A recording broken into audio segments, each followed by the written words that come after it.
নমস্কার, আমি সর্বজিৎ দাস, এটা আমার ওয়াইফ শিল্পা ঘোষ। আমাদের সঙ্গে ম্যাডামের রাজারহাট নিউ টাউনে দেখা হয়েছিল, ইডেন চেম্বারে, ওখানে দেখাতাম আমরা। তো এটা আমাদের ফার্স্ট বেবি। তো আমাদের বেবি বয় হয়েছে। তো ম্যাডাম খুবই হেল্পফুল, নো ডাউট উনি খুবই হেল্পফুল। হোয়াটসঅ্যাপে বা এমনি কল করে যখনই কোনো কিছু দরকার হতো বা কিছু হতো ওনাকে পেতাম, বা যে কোনো সমস্ত রিপোর্টস দেখানো বা কিছু সেটা ম্যাডামের সঙ্গে কন্ট্যাক্ট করে হোয়াটসঅ্যাপে দেখিয়ে দিতাম। উনি সেই হিসাবে মেডিসিনও সাজেস্ট করতো যদি আমাদের যাওয়া পসিবল না হতো। তো তো ঠিক আছে ম্যাডাম, ওভারঅল ভেরি গুড। কোনো কিছু প্রবলেম হয়নি আমাদের।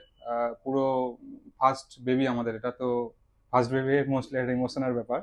তো একদম ফার্স্টের থেকেই আমরা একদম আজকে স্পন্দন নার্সিংহোমে আমরা ইয়ে হয়েছি, এখানে ম্যাডাম সিজারিয়ান করে বেবি বয় হয়েছে আমার। তো আমরা happy, overall happy. And thank you, Rinjim ma'am, and thank you, Spandan Hospital. Okay, well, thank you. Thank you.